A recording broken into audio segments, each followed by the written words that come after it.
Bergman. Now yield 5 minutes to our friend from Portland, Earl Blumenauer. Thank you, Mr. Chairman. And I appreciate your being here, Doctor. You just take a step back and think about the complexity that you face.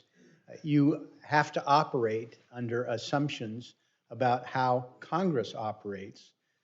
Very difficult. We've had conversations with your predecessors about how Congress could do a better job of present value accounting without going over the edge in terms of dynamic scoring.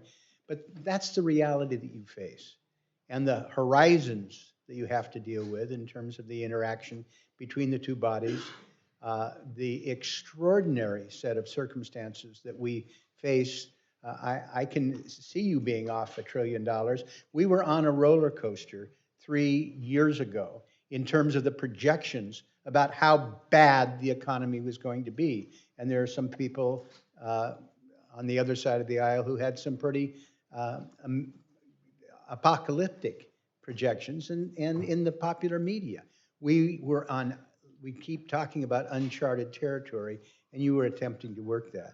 But what's happened in the course of the last 18 months, we've seen the historic investments paying off.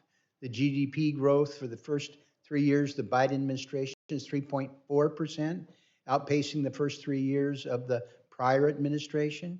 Inflation, which we were deeply concerned about, is now down to between 2 and 3%, very close to the Fed's target rate. We have almost 3 million jobs created last year. Unemployment is a historic low, 3.5%. I think it's been below 4% for 23 consecutive months. The work that we did, some of it was bipartisan.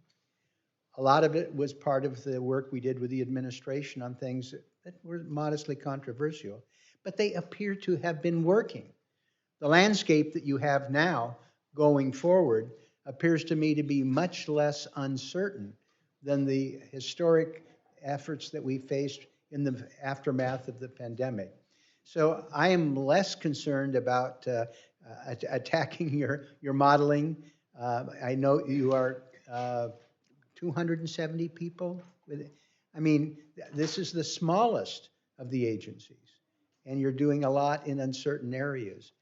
I'm wondering if, based on the success of policies recently, if that raises your confidence level in terms of the projections that are on the table now looking forward. It does. I mean, the lower inflation gives us much more confidence that we've got it better, and that our projections, say on inflation, are more on target than what we had that I talked about in my testimony, and that affects revenues, it affects outlays. Mr. Chairman, I just feel that we may have different opinions about the efficacy of policies, but I think they're working. I think the empirical evidence that CBO and other outside experts are looking at, that this is really extraordinary growth. We're doing better than any other major economy, and the minor economies as well. So it seems to me that it's important for us to focus on the big picture. We ought to focus on being able to help the CBO be able to have the resources to meet our needs, and that we need to have realistic expectations coming off the roller coaster that we've been on.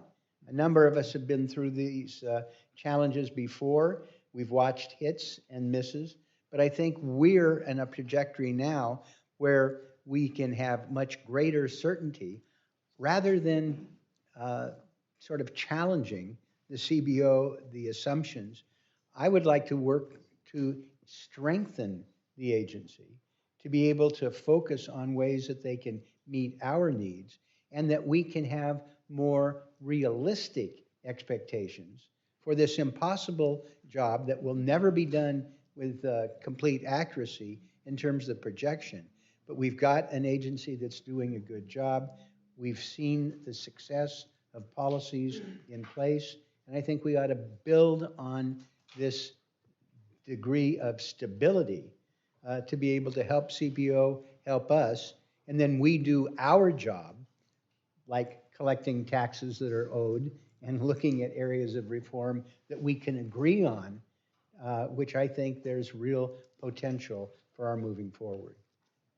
I thank the gentleman, and since you referenced me, I'd just say realistic expectations is a good thing for us to keep in mind, and I appreciate that. And it is complex and difficult.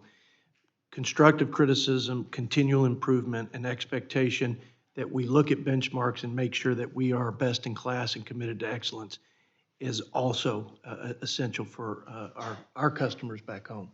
But I appreciate Mr. Blumenauer, as he knows, and I'm going to yield